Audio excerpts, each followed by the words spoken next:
Saatnya kita memasuki Waktu Indonesia Sehat. Waktu Indonesia Sehat. Waktunya hidup sehat jadi budaya kita bersama, dan kamu saat ini sedang mendengarkan podcast Waktu Indonesia Sehat Season 2 bersama saya Rizal Wijaya. Dan di episode ke-7 kali ini kita akan membahas tema Ayo Cegah Penyakit Tidak Menular atau PTM. Nah, hingga saat ini penyakit tidak menular masih menjadi penyebab tingginya angka kesakitan dan kematian di dunia pada umumnya dan di Indonesia pada khususnya. PTM khususnya hipertensi dan diabetes mellitus seringkali berujung pada komplikasi antara lain penyakit jantung, kemudian gagal ginjal, dan menjadi penyumbang yang signifikan beban pembiayaan kesehatan di Indonesia. Untuk itu perlu dilakukan upaya-upaya konkret untuk mengendalikan faktor-faktor risiko yang memicu terjangkitnya penyakit tidak menular. Meningkatkan pengetahuan akan faktor risiko penyebab timbulnya PTM, kemudian mendorong kesadaran untuk melakukan upaya-upaya pencegahan PTM, serta rutin memeriksakan kesehatan secara berkala adalah hal yang penting dalam keberhasilan pengendalian penyakit tidak menular. Lalu mengapa sih penyakit tidak menular disebut sebagai penyumbang yang signifikan beban pembiayaan kesehatan di Indonesia? Kemudian bagaimana masyarakat dapat berkontribusi dalam upaya pencegahan penyakit tidak menular ini? Nah, saat ini saya tidak sendirian karena sudah terhubung secara virtual melalui Zoom. Saya sudah bersama dengan Dr. Eva Susanti SKP MKes selaku Direktur Penyakit Tidak Menular Kementerian Kesehatan Republik Indonesia. Halo Dr. Eva. Halo, Assalamualaikum warahmatullahi wabarakatuh. Waalaikumsalam warahmatullahi wabarakatuh. Salam sehat Dr. Eva. Ya, sehat Indonesiaku. Sehat Indonesiaku. Baik, dan dokter, ini mungkin sebelum kita ngobrol lebih dalam terkait dengan tema kita hari ini ya. Sebelumnya mohon bisa dijelaskan nih, apa sih yang dimaksud dengan penyakit tidak menular atau PTM itu? Ya, jadi penyakit tidak menular ini adalah penyakit yang memang tidak ditularkan dari orang lain gitu ya. Tapi ini lebih kepada bagaimana kita bisa mengendalikan faktor risiko. Karena kita tahu bahwa ada beberapa penyebab kematian terbanyak ya oleh penyakit tidak menular yang ada di Indonesia. Terutama ada 19,4% penyakit stroke, kemudian ada 14,4% penyakit kardiovaskular, kemudian ada 13,5% kanker ya, kemudian ada 6,2% DM dan komplikasinya. Nah, tiga besar penyakit yang menyebabkan kematian terbanyak di Indonesia ini didominasi oleh penyakit tidak menular yaitu stroke, penyakit jantung iskemik, dan diabetes. Ini dari tahun ke tahun terus meningkat gitu ya, beberapa penyakit tidak menular ini, dan dia juga menyebabkan pembiayaan yang terbesar juga, di mana kardiovaskular ini menghabiskan sekitar 8,6 triliun, kemudian kanker menghabiskan 3,5 triliun, stroke menghabiskan sekitar 2,1 triliun, dan gagal ginjal menghabiskan sekitar 1,7 triliun. Jadi begitu Mas Ijaz. Ini makanya menjadi penyumbang terbesar gitu ya dokter ya untuk pembiayaan kesehatan di Indonesia. Nah, ini sebenarnya kalau tadi sudah dijelaskan, sudah disinggung ada penyakit jantung, kemudian kanker, apalagi dokter yang termasuk kategori PTM? Ada DM, ada stroke ya, gagal ginjal, jadi seperti itu. Oke, nah sebenarnya penyakit tidak menular ini apakah bisa menjangkiti semua usia gitu? Apa hanya pada usia orang dewasa atau lansia saja? Atau seperti apa nih? Ya, jadi penyakit tidak menular ini juga ada pada beberapa terjadi pada anak gitu ya. Misalnya kalau misalnya diabetes tipe 1 itu memang pada anak ya sudah terjadi karena memang ini lebih kepada permasalahan genetik. Jadi permasalahan penyakit tidak menular ini ada faktor lingkungan, ada faktor genetik gitu ya. Faktor lingkungan ini lebih kepada bisa diubah terkait dengan pola perilaku. Jadi seperti itu. Nah, kalau kita melihat ya tren beberapa penyakit tidak menular ini kan dia penyebabnya itu atau faktor risikonya itu dari tahun ke tahun dia terjadi yang terjadi adalah perubahan perilaku yang ada di masyarakat gitu ya yang menyebabkan risiko PTM ini meningkat. Contoh yang perilaku masyarakat itu adalah merokok ya. merokok ini salah satu faktor risiko yang cukup besar gitu ya. Kemudian adalah aktivitas fisik yang kurang, jadi kurang olahraga, jadi mereka menganut pola hidup sedentary lifestyle atau jadi mager ya, malas gerak. Kemudian ada kurang makan buah dan sayur, ini juga cukup tinggi di masyarakat kita. Jadi ada 95,5% dari hasil Riskesdas kita tahun 2018 masyarakat Indonesia itu kurang makan buah dan sayur, ya. Kemudian ada sekitar 33,5% mereka kurang aktivitas fisik, ya, karena seharusnya aktivitas fisik ini minimal 30 menit setiap hari. Kemudian ada merokok, ya, presentasinya ada sekitar 29,3% atau ada sekitar 70 juta ya masyarakat Indonesia yang merokok. Nah, ada lagi yang mempengaruhi permasalahan penyakit tidak menular ini sehingga menjadi meningkat. Ini karena adanya atau tingginya konsumsi gula, garam, dan lemak yang berlebih. Ya, ada sekitar 4,8% masyarakat Indonesia yang mengkonsumsi gula lebih dari yang seharusnya per hari. Karena gula itu maksimal 4 sendok makan per hari atau sekitar 50 gram per hari. Kemudian ada sekitar 52,7% masyarakat Indonesia yang mengkonsumsi garam lebih dari 1 sendok teh per hari atau 2000 miligram per hari. Itu sekitar 52,7%, tertinggi di DKI ya. Tadi kalau gula tertingginya di DIY.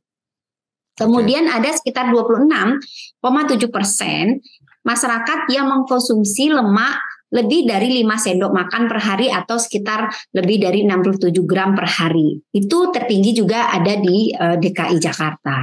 Jadi seperti itu. Baik, ini agak ironis ya dokter, karena kan Indonesia dikenal sebagai negara yang mempunyai sumber daya alam yang luar biasa, terutama sayur-sayuran, buah-buahan gitu ya. Tapi ternyata masyarakatnya ini berdasarkan riset justru masih rendah untuk konsumsi buah dan sayur ya. Iya, benar. Makanya kita mengupayakan ya, memberikan edukasi kepada masyarakat agar mereka mau merubah pola hidupnya. Jadi kita berharap masyarakat itu lebih suka mengkonsumsi buah dan sayur, mengurangi konsumsi gula, garam, dan lemak gitu ya, rajin melakukan olahraga atau aktivitas fisik gitu ya, kemudian tidak atau berhenti merokok gitu ya, kemudian juga melakukan pengecekan ya untuk mengukur tinggi badan, berat badan supaya tidak berlebih gitu ya, dimana kita berharap obesitas ini ya, karena itu juga menjadi persoalan. Obesitas ini kan ada juga obesitas sentral di mana laki-laki tidak boleh lebih dari 90 cm, wanita tidak boleh lebih dari 80 cm. Jadi harus rajin mengukur lingkar perut dan baik laki-laki dan perempuan gitu ya. Kemudian mengukur aku kesindir nih dokter. Ya, berarti Mas Rizal nanti harus rajin olahraga. Baik, jadi ini bisa menimpa semua umur gitu ya, semua kalangan gitu ya, karena tadi disebutkan kan bukan hanya karena faktor lingkungan, tapi juga faktor genetik, ternyata keturunan gitu ya, dokter. Nah, sebenarnya bisa nggak sih seseorang mengenali PTM sejak dini, sejak masih kecil mungkin? Adakah ciri-ciri khusus yang mungkin bisa diketahui secara kasat mata gitu ya? Ya, jadi gini Mas, jadi yang terpenting gitu ya, sebagai orang tua ya, ketika kita melihat atau anaknya sudah lahir, kita harus mulai gitu ya melihat perkembangan ya, tumbuh kembang anak ya. Ini penting, kenapa saya sampaikan bahwa tumbuh kembang anak ini penting kita lakukan upayanya, karena kita akan mengetahui apakah tinggi dan berat badannya ini sesuai dengan normal. Ya, maksudnya masuk kategori batas normalnya. Itu kita harus sudah dideteksi dari awal. Jadi di satu sisi masyarakat Indonesia juga masih banyak ya yang mengalami stunting gitu ya, jadi pertumbuhannya di bawah normal. Tapi di sisi lain di perkotaan juga ada yang berlebih. Jadi yang berlebih ini yang bisa menyebabkan permasalahan PTM. Nah, stunting juga, kalau permasalahan stunting ini ketika mereka anak-anak ini bayi stunting, dari hasil penelitian ketika mereka bayi stunting besarnya mereka nanti akan mengidap penyakit tidak menular, Mas. Itu dari beberapa penelitian yang sudah kita pelajari gitu. Jadi ya. rentan gitu ya, dokter? Jadi rentan ya terhadap permasalahan penyakit tidak menular karena dia mengalami stunting sewaktu masih kecil. Baik, artinya penyakit tidak menular ini sebenarnya bisa dicegah dari kecil ya, dari dini ya, dokter? Ya, jadi kita harus melihat, jadi sebagai orang tua harus melihat tumbuh kembang anaknya. Nah, kemudian penyakit tidak menular ini kan juga ada pada misalnya yang bawaan tadi. Ketika anak lahir, kita sudah harus mengecek ya fungsi penglihatan dan pendengarannya.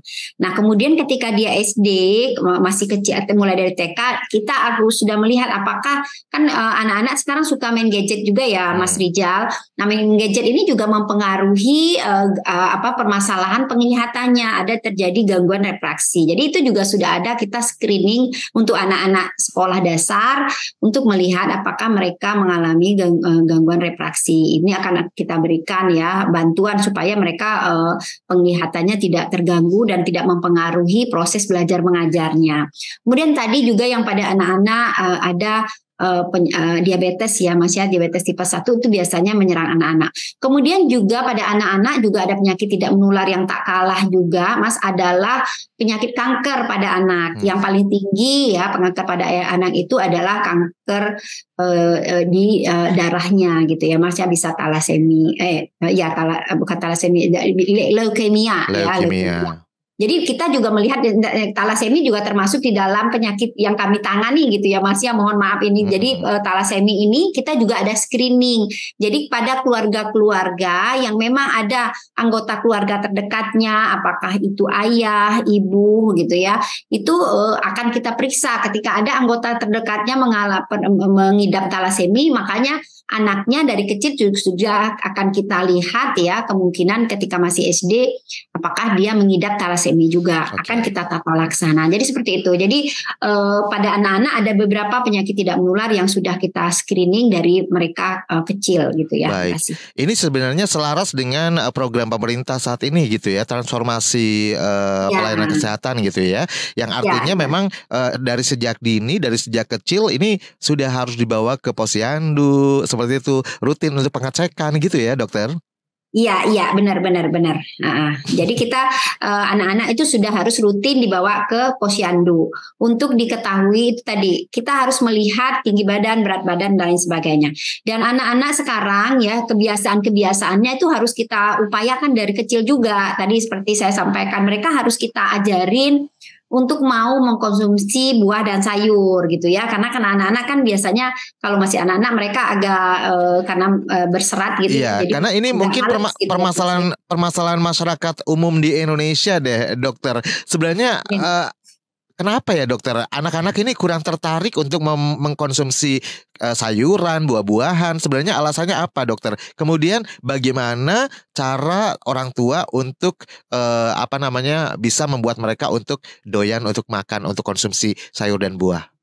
Iya, jadi karena kan mereka kan merasakan bahwa sayur itu masih keras gitu ya, Mas ya. Jadi itu yang membuat mereka malas mengunyah gitu ya.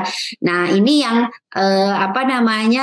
kepintaran orang tua bagaimana bisa memodifikasi gitu ya sayur dan buah ini untuk mudah sehingga anaknya mau mengkonsumsi. Misalnya nih, kalau mereka misalnya kelihatan malas mengunyah, mungkin bisa di blender gitu ya, Mas, menjadi jus gitu ya, atau bisa dibuat kue, atau sayurannya tuh bisa dibentuk semacam bentuk-bentuk yang lain yang diinovasi tersendiri dari orang tuanya masing-masing, sehingga anaknya akan mengkonsumsi. Karena kita tahu bahwa ketika anak-anak sudah membuat kebiasaan yang baik atau sudah ada kebiasaan yang mereka ikuti dari orang tua yang itu artinya bagus untuk kehidupannya, mereka akan membawa ini ke dalam kehidupan mereka yang akan datang. Jadi terbiasa ya. Ketika orang tuanya rajin berolahraga ya, anaknya akan juga rajin berolahraga. Ketika orang tuanya mengkonsumsi buah dan sayurnya bagus, biasanya anaknya juga seperti itu. Ketika orang tuanya sudah bisa mengatur ya terkait dengan konsumsi, kan tadi saya sudah sampaikan bahwa kita juga tidak boleh terlalu tinggi mengkonsumsi gula, garam, dan lemak, karena itu akan menyebabkan penyakit tidak menular. Permasalahannya kan akan banyak, bisa menjadi diabetes, hipertensi gitu ya, karena itu tinggi garam, tinggi gula, dan tinggi lemak, dan mempengaruhi juga penyakit jantung. Nah, ini yang harus dirubah ketika satu keluarga misalnya kebiasaan mengkonsumsi garamnya banyak gitu ya Mas. Mereka akan merasakan bahwa ketika garamnya kurang, mereka merasa kurang asin. Betul. Gitu ya. Nah, ini yang kita harus berikan informasi tersebut kepada orang tua si anak, sehingga memberikan kebiasaan-kebiasaan yang baik yang sudah harus dimulai dari keluarganya. Jadi seperti itu. Jadi kayak ada yang kurang aja kalau nggak dikasih lebih banyak gitu ya. Jadi kan kadang benar, biasanya kan kalau misalnya minum air gula itu kan manisnya nggak kira-kira gitu ya Mas, kasih gulanya tuh sampai 4 sendok atau 5 sendok. Padahal kan kalau kita lihat minuman di luar negeri gitu ya, misalnya di Jepang tuh kan nggak ada yang manisnya Mas gitu. Betul. Ya. Jadi kan sebaiknya memang kita harus mengurangi. Tadi sudah sampaikan bahwa maksimal konsumsi gula itu tidak boleh lebih dari 4 sendok makan per hari dalam makanan apapun ini Mas ya, bukan hanya dari teh aja, misalnya minum teh atau nanti makan kue. Nah, semua makanan yang kita konsumsi itu kalau ditakar gulanya tidak boleh lebih dari 4 sendok makan yang harus dalam seharian gitu. Oke. Ini bisa 4 masih kurang banget mungkin buat yang terbiasa manis gitu ya. Oke, ya. Dokter, saya pengen nanya deh, dokter, penasaran nih, apa namanya faktor risiko ini dari lingkungan dan dari keturunan gitu ya. Persentasenya masing-masing kisarannya berapa besar persentasenya nih masing-masing? Jadi, untuk genetiknya berapa persen ya, lingkungan berapa persen?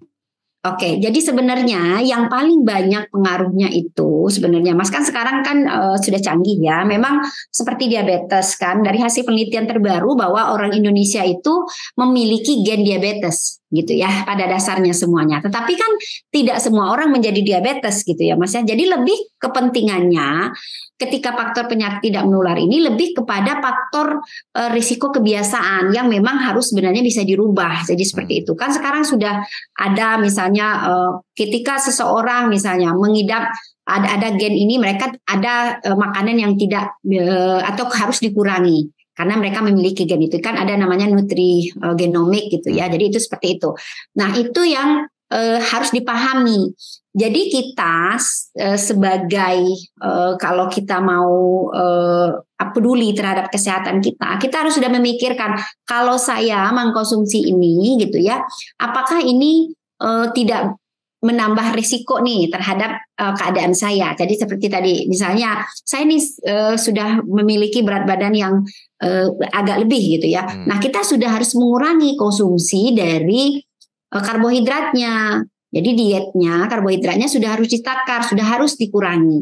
Jadi kan kita ada namanya isi piringku ya Mas ya. Jadi sebenarnya dengan peraturan Presiden nomor 1 tahun 2017 itu sudah ada gerakan masyarakat hidup sehat. Okay. Gerakan masyarakat hidup sehat ini sebenarnya bagaimana kita merubah pola dan perilaku masyarakat ya terkait dengan konsumsinya, pola hidupnya tadi, sehingga benar-benar sesuai dengan diri mereka masing-masing gitu ya. Tadi saya sampaikan ketika kita merasa bahwa kita ini tidak pernah olahraga nih, setiap hari tidak pernah olahraga. Padahal olahraga itu sebaiknya ada dalam 1 hari 30 menit setiap hari. Terserah olahraganya, misalnya sukanya tadi apakah suka lari silakan gitu ya, suka renang silakan. Yang penting olahraganya harus ada 30 menit setiap hari gitu. Kemudian konsumsi buahnya berapa? Konsumsi buahnya itu harusnya, atau buah dan sayur itu harus 5 porsi per hari. Sudahkah kita mengkonsumsi sebanyak itu? Kalau belum, itu kita harus konsumsi. Nah, kemudian buah apa aja ya? Buahnya apa aja bebas gitu ya. Cuman kan harus dilihat juga. Misalnya buah-buah yang misalnya kayak yang terlalu tinggi kadar gulanya juga harus jangan terlalu ini ya Mas. Jadi dilihat nih, kalau saya seperti ini nih, kalau misalnya saya nih sudah ada kelebihan berat badan nih, berarti saya harus berupaya menurunkan berat badan saya sehingga berat badan saya ideal. Buah apa nih yang paling cocok kalau menurunkan berat badan? Iya, kalau menurunkan berat badan kan buahnya banyak yang mengandung air ya Mas ya. Misalnya ya boleh itu misalnya semangka gitu ya, tapi nggak terlalu ini ya. Kemudian juga boleh buah pir gitu ya, apel itu kan bagus kan. Jadi dia nggak terlalu banyak gulanya ya. Misalnya kalau pisang kan, pisangnya kan juga agak sedikit banyak ya kalorinya. Jadi itu juga nggak harus juga dilihat lah. Jadi gitu disesuaikan dengan kebutuhan ya. Disesuaikan dengan kebutuhannya masing-masing ya. Okay. Kalau misalnya mereka ternyata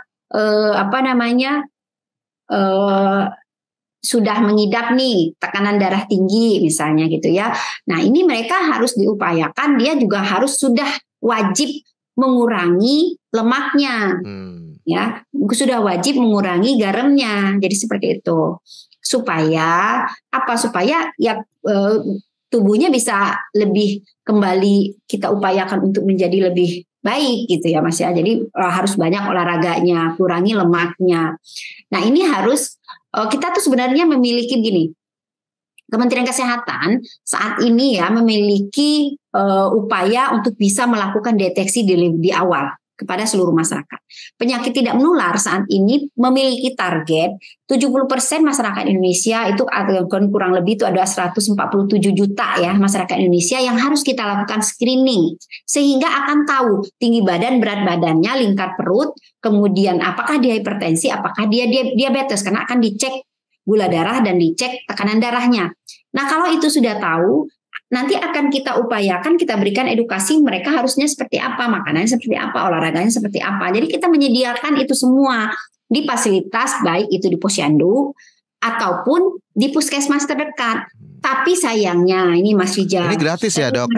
Gratis, itu semua gratis. Sayangnya saat ini memang belum belum banyak diakses oleh masyarakat.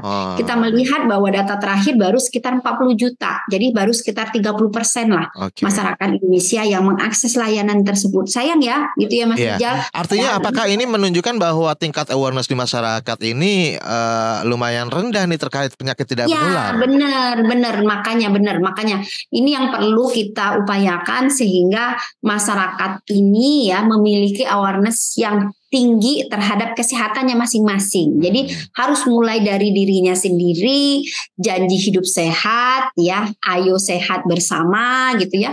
Ini sangat penting supaya apa? Karena kita memiliki tujuan ya, bagaimana kita bisa mengendalikan pencegahan dan pengendalian penyakit khususnya penyakit tidak menular ini. Kami mengupayakan bagaimana melakukan upaya untuk bisa menurunkan prevalensinya. Karena apa? Karena itu tadi kan akan mengakibatkan masyarakat tidak sehat kalau terlalu tinggi prevalensi. Kemudian nanti keuangan negara kita akan banyak yang dikeluarkan hanya untuk mengobati masyarakat kita. Jadi sangat disayangkan gitu. Padahal sebenarnya penyakit tidak menular itu bisa diubah dengan melakukan upaya perubahan perilaku gitu ya. Atau mengendalikan faktor risiko. Sebenarnya kalau menurunkan faktor risiko itu apakah kalau misalnya dilakukan ketika usia sudah 40 tahun itu udah termasuk telat atau gimana, Dokter? Nggak ada kata telat ya sebenarnya. Jadi sebenarnya gini, sekarang siapapun itu kita nggak usah bicara telat apa enggak, tapi mulai sekarang gitu ya, mulai sekarang siapapun itu kalau misalnya dia masih anak mendengar ini semua atau orang tuanya mulai dari sekarang anaknya dari umur yang paling muda. Tapi kalau kita misalnya mendengarnya sudah pada usia 40 ini mulai juga dari sekarang gitu ya Mas ya, karena tidak ada kata terlambat sepanjang kita mau berusaha gitu ya, berusaha untuk bisa membuat diri kita sehat. Paling nggak menurunkan risiko gitu ya Dokter ya kalau misalnya di usia. Karena itu akan menurunkan risiko penyakit tidak menular. Karena begini Mas, penyakit tidak menular ini ketika terkena ya dia akan lama atau membebani pembiayaan sangat besar. Betul. Ya. Istilahnya itu sekarang capek nih mencari uang nih Mas Rijal misalnya kan, tahu-tahu nanti terkena penyakit tidak menular apakah kanker, stroke, itu kan akan habis tuh hartanya. Hanya untuk membiayai tadi yang harusnya bisa dialokasikan ke anak sekolah dan sebagainya gitu ya Dokter. Seperti itu ya. Padahal penyakit tidak menular itu sebenarnya gampang kalau yang punya dirinya itu mau melakukan upaya-upaya untuk bisa mencegah penyakit tersebut. Tapi memang dengan komitmen yang tinggi gitu ya. Karena itu tadi harus mau diet yang karena kalau kami itu ada jargonnya ini namanya cerdik Mas Rijal. Cerdik apa tuh? Masyarakat. Cerdik itu C-nya itu cek kesehatan secara teratur. Kita punya jatah 1 tahun sekali, ya itu gratis ya dimanapun silakan diakses. Itu akan tahu apakah misalnya kita memiliki faktor risiko atau memiliki penyakit tidak menular. Nah, kalau misalnya memiliki faktor risiko nih, ternyata sudah dicek nih memiliki faktor risiko, harus dirubah dong faktor risikonya supaya nanti jangan terkena penyakit tidak menular. Tapi kalau yang sudah terkena penyakit tidak menular, kita akan berikan kesempatan mereka untuk bisa terkontrol gitu ya. Misalnya dia kena diabetes nih, kita harus upayakan mereka terkontrol supaya tidak terkena penyakit yang lebih parah lagi, misalnya jantung, stroke. Ada komplikasi gitu ya. Iya, sudah komplikasi. Jadi C-nya tadi, cek kesehatan jantung. Kemudian, karena gini Mas, penyakit tidak menular itu banyak yang mereka tidak sadar bahwa mereka mengidap penyakit tidak menular. Jadi seperti itu ya. Padahal harusnya kalau mereka rajin melakukan deteksi dini, mereka sudah tahu lebih awal. Oke, merasa kemudian, dirinya baik-baik aja gitu ya dokter. Iya, merasa baik-baik ya. Padahal sudah ada gitu ya. Misalnya diabetes kan ada gejala sebelumnya, ada prediabetes sebelumnya sebenarnya. Nah, ketika prediabetes mereka sudah harus ditangani, itu sudah bisa tidak terjadi diabetesnya. Seperti itu. Nah, tadi cek kesehatan secara teratur. E-nya kan tadi E-nya enyahkan asap rokok ya, karena zat rokok ini mengandung 7.000 zat berbahaya bagi kesehatan gitu ya, sama dengan kita menghisap knalpot mobil. Itu ya. Jadi itu upayakan enyahkan asap rokok. Jadi berhenti merokok. Apalagi orang tua yang masih ngerokok terus sambil gendong anaknya. Aduh ya. Iya, itu kasihan ya. Jadi nanti akan juga terkena dampak buruk dari rokok dan residu rokok. Nah, kemudian R-nya rajin olahraga, tadi minimal 30 menit setiap hari. Even itu cuma jalan kaki doang gitu, Dok? Nggak apa-apa? Iya, boleh ya, tapi jalan kakinya harus sampai berkeringat, 7 kilo gitu ya, 10 kilo ya. Oke ya Mas Rijal. Nah itu pokoknya kita tahu deh sudah berapa kira-kira kalori kita yang terbakar kalau kita mau menurunkan berat badan, atau kita hanya menjaga, ya lihat dong bisa gitu. Tadi tergantung. Di HP kan juga ada aplikasinya sekarang buat ngukur. Nah sekarang udah gampang, HP udah ada, jam tangan juga sudah banyak gitu ya maksudnya. Jadi sudah rajin olahraga ya. R-nya. D-nya dietlah yang seimbang. Kalau kita mau menurunkan berat badan, membagi piring itu dibagi nih Mas. Jadi piringnya itu dibagi 4. Setengahnya itu buah dan sayur. Terus seperempatnya lagi itu baru karbohidrat. Boleh nasi, boleh jagung, boleh ubi ya. Seperempatnya itu baru lauk pauk, boleh telur, boleh tempe. Jadi gitu membaginya. Jadi satu piring dibagi menjadi 4 bagian. Ya, tapi enggak seluruh piringnya dipenuhin ya Mas. Ya, jangan nanti piringnya sampai tumplek tuh bagian kan singkat tapi tumplek penuh, jangan gitu ya. Jadi seperti itu. Jadi ukurannya seberapa sebenarnya Dok? Kayak misalnya nasi nih. Piringnya lebar nih ya, semanis isinya ya, jangan sampai meluber tuh ke penuh banget gitu kan ya. Jadi sedatarnya tadi ya. Jadi seperti itu Mas Rijal. Oke. Baik, aku bisa bayangin. Ya, terus sudah diet yang seimbang tadi ya. Kemudian I-nya istirahat yang cukup. Istirahat yang cukup itu yang ketika capek ya istirahat. Terus malam nggak boleh bergadang panjang gitu ya. Ketika memang bisa untuk tidur 7 jam per hari, 7-8 jam silakan. Itu kalau siang pas kerja gitu boleh tidur? Jangan, ya siang sih kerja aja gitu ya Mas. Yang penting malamnya istirahat karena tubuh butuh istirahat ya. Jangan dibalik. Siangnya tidur, malamnya bangun gitu ya. Kecuali memang pekerjaan seperti itu. Betul. Nanti kan tubuh akan menyesuaikan gitu ya. Yang terjadi kan anak-anak zaman sekarang nih kalau mainan gadget sambil tiduran itu sampai larut gitu loh Dok. Dan itu tidak terkontrol oleh orang tua. Itu kan nggak bagus bagi kesehatan ya. Itu dari kecil juga kebiasaan begadang juga bakal pengaruh ya Dok? Bakal pengaruh. Jadi dia nanti bisa nggak sehat, nggak seger gitu ya. Kemudian nanti juga akan bisa terkena permasalahan-permasalahan yang lain. Apalagi main gadget kan juga mempengaruhi penglihatannya ya dan lain sebagainya. Radiasinya juga ya. Kemudian itu tadi sudah istirahatnya cukup. Yang K-nya kelola stres dengan baik. Jadi harus selalu happy Mas, karena kebahagiaan itu juga setengah dari obat. Meskipun dompetnya tipis gitu harus happy gitu ya. Iya, itu kan gak usah dipikirin Mas, nanti dompetnya akan nambah sendiri. Amin. Amin.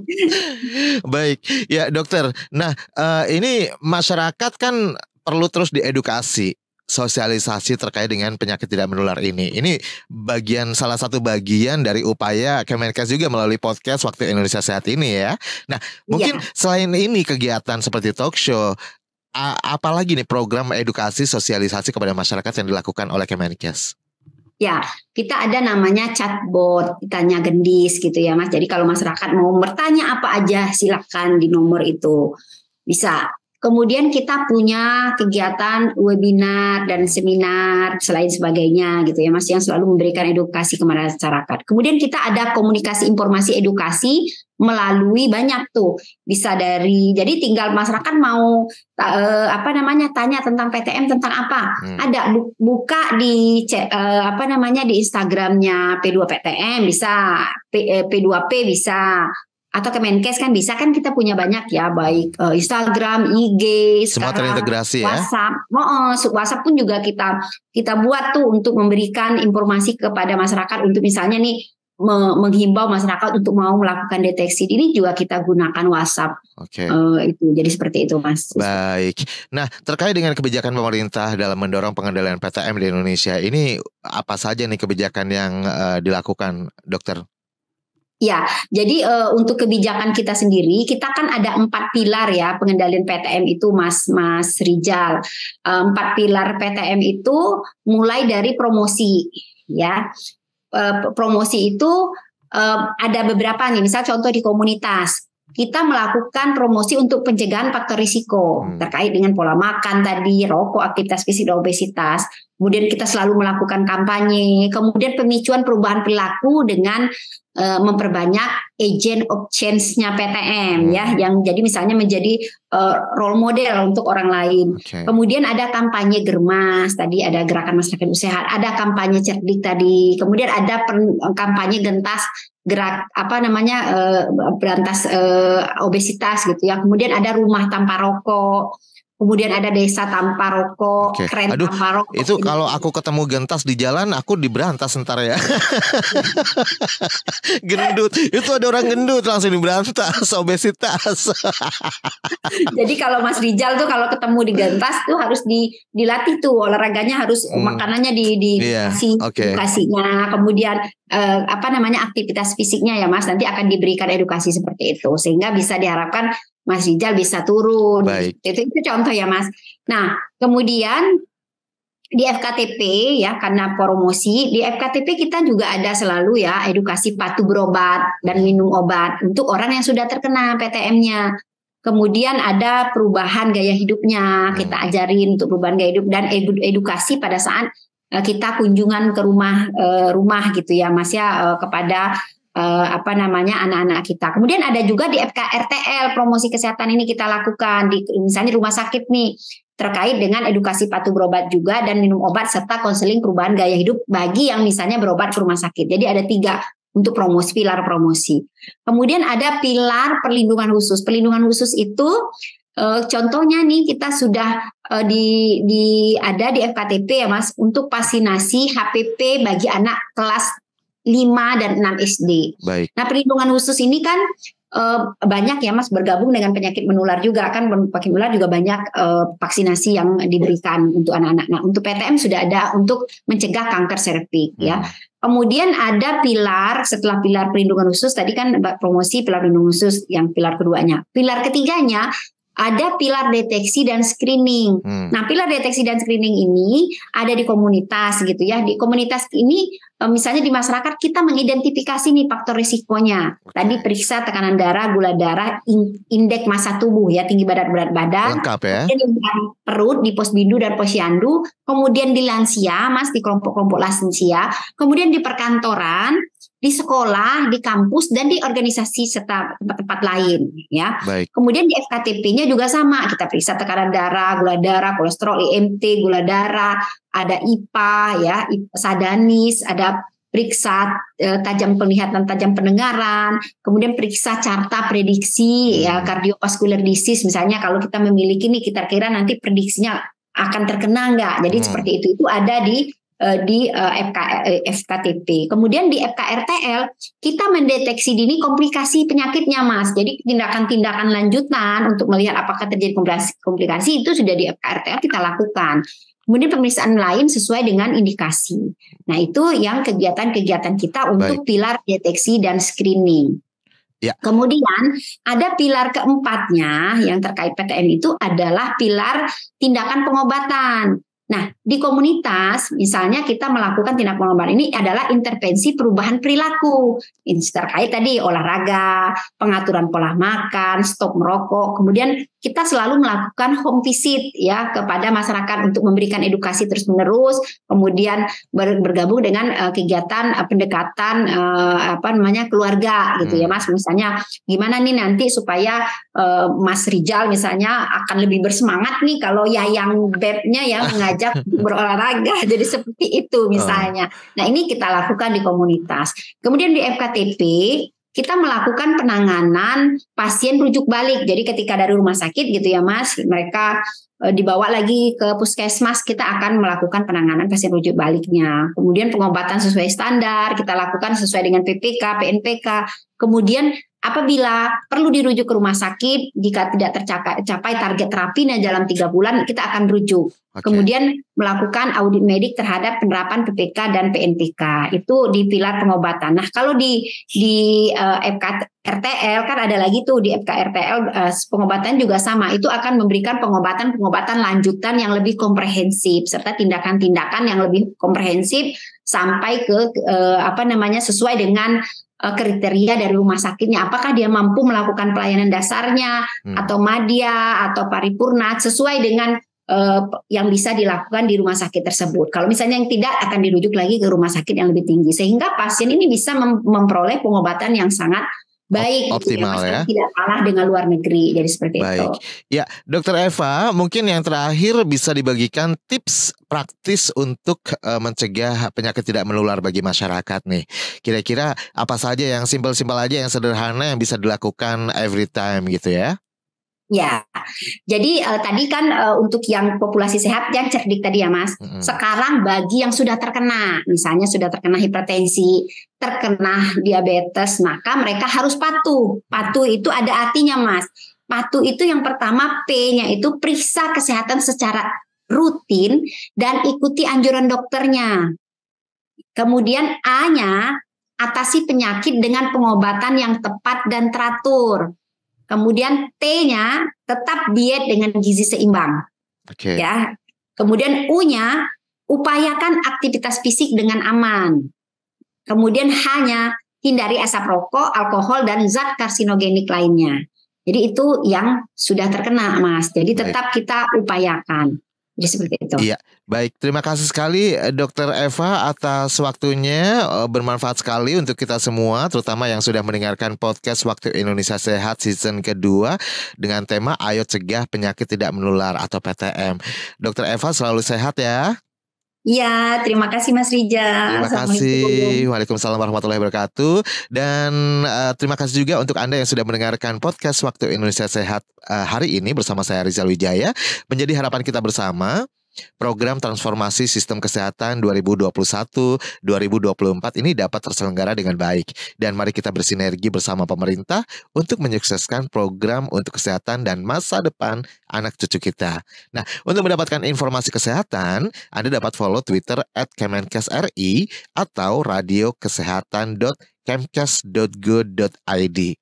Anda bisa mendengarkan podcast Waktu Indonesia Sehat season 2 ini di www.kbrprime.id atau di Spotify, Apple Podcast, Google Podcast, dan platform mendengarkan podcast lainnya.